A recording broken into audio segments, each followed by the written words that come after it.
Assalamualaikum warahmatullahi wabarakatuh. Bagaimana kabar kalian hari ini? Semoga semua dalam keadaan sehat ya.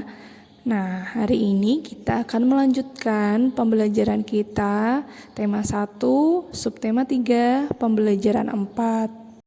Di pertemuan sebelumnya, Miss Hening sudah menjelaskan tentang apa itu ide pokok, bagaimana cara mencari ide pokok. Nah, sekarang kita akan menuliskan ide pokok dari teks menggunakan diagram pohon. Buka buku kalian di halaman 63.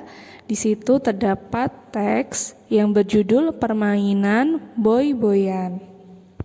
Seperti yang kita tahu bahwa untuk mencari ide pokok, maka kita harus membaca terlebih dahulu isi dari teks tersebut. Di sini Miss Hening akan contohkan dari paragraf 1.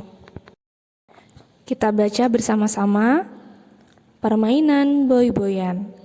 Indonesia memiliki banyak permainan tradisional. Salah satunya permainan boy-boyan yang berasal dari Pulau Jawa.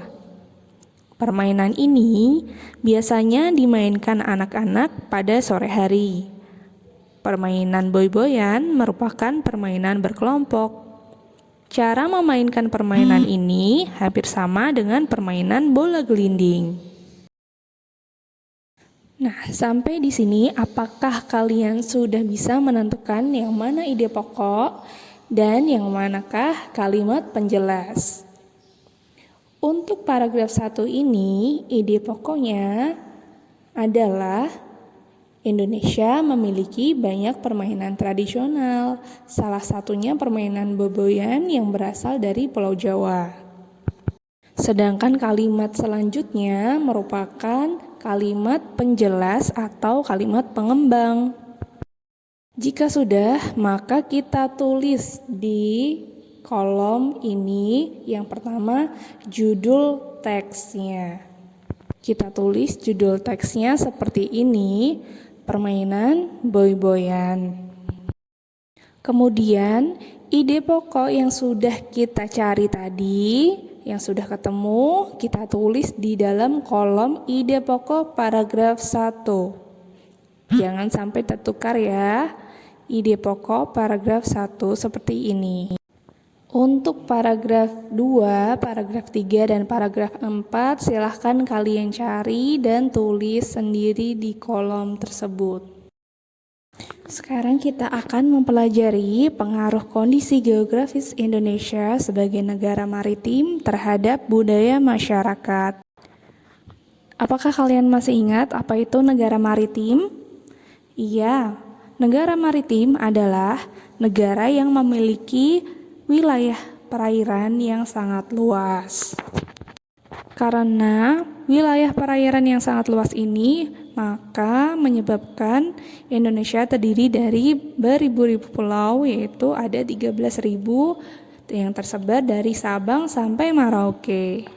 Hal ini menyebabkan beragamnya budaya bangsa Indonesia. Masyarakat Indonesia terdiri atas ratusan suku bangsa yang tersebar di lebih dari 13.000 pulau. Setiap suku memiliki karakteristiknya masing-masing. Salah satunya adalah budaya. Nah, budaya ini seperti bahasa, adat istiadat, tradisi, sistem kepercayaan, dan lain sebagainya. Pengaruh kondisi geografis Indonesia terhadap kebudayaan yang pertama yaitu adanya keberagaman suku bangsa, lalu yang kedua adanya keberagaman bahasa, yang ketiga keberagaman religi, yang keempat ada keberagaman seni dan budaya.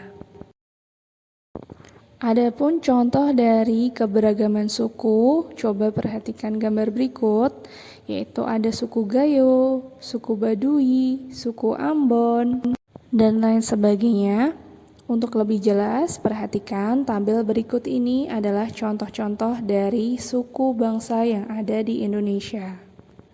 Contohnya, dari DKI Jakarta itu ada suku Betawi, Sunda, Cina, Arab, dan lain-lain. Lalu dari Jawa Barat ada suku Sunda, Baduy, Betawi, suku Banten. Sedangkan untuk Provinsi Bali ada Bali, suku Baliaga, Jawa, Madura, dan lain-lain. Adapun untuk keragaman bahasa, setiap daerah berbeda-beda, yaitu contohnya dari Aceh, bahasa yang digunakan ada bahasa Aceh, Gayo, Alas. Dari Provinsi Sumatera Utara ada bahasa Batak, Toba, Nias, Karo, dan lain-lain. Sedangkan untuk keberagaman religi sendiri di Indonesia terbagi menjadi 6 agama yang diakui.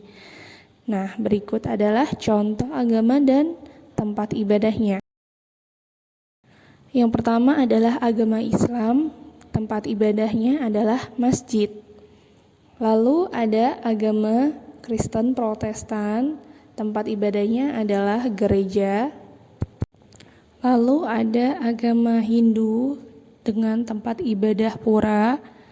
Ada agama Buddha, tempat ibadahnya di wihara. Agama Katolik, tempat ibadahnya di gereja. Dan agama Konghucu, tempat ibadahnya di kelenteng. Adapun contoh untuk keberagaman seni dan budaya, di sini ambilkan contoh dari Sumatera Barat dengan pakaian yaitu batu sangkar, ada tari payung, tari piring dengan rumah adat, rumah gadang, dan senjata tradisional yaitu disebut kari. Lalu untuk Bali dengan pakaian adat, tari pendet, tari legong. Lalu untuk rumah adatnya gapura candi bentar, dan senjata tradisional yaitu keris. Lalu di Provinsi Papua Barat ada senjata tradisionalnya yaitu panah, pakaian adatnya serwi, rumah adatnya dinamakan honai, lalu tarian tradisionalnya yaitu tari musyoh, ada juga tari selamat datang. Itu tadi merupakan contoh-contoh pengaruh kondisi geografis Indonesia terhadap kebudayaan. Nah, sekarang kita akan membahas pengaruh kondisi geografis Indonesia sebagai negara maritim terhadap transportasi masyarakat. Sebagai negara maritim, wilayah perairan Indonesia sangat luas, maka hal tersebut mempengaruhi kondisi transportasi yang ada. Adapun jalur yang digunakan untuk menghubungkan antara pulau satu dengan pulau yang lain adalah jalur laut dan jalur udara. Dan jenis transportasi yang efektif digunakan adalah kapal laut dan pesawat terbang. Sedangkan untuk mode transportasi kereta api, bus, mobil itu hanya digunakan untuk menghubungkan daerah satu dengan daerah lain di dalam pulau. Perhatikan gambar berikut ini adalah peta dari jalur penerbangan antar pulau di Indonesia. Tempat lepas landasnya pesawat disebut dengan bandara. Nah, tabel berikut merupakan contoh-contoh bandara yang ada di Indonesia.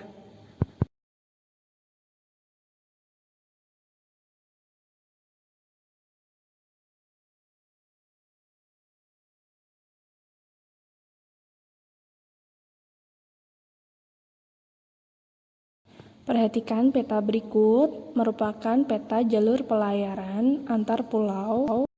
Tempat bersandarnya kapal disebut dengan pelabuhan. Berikut adalah contoh-contoh pelabuhan yang ada di Indonesia.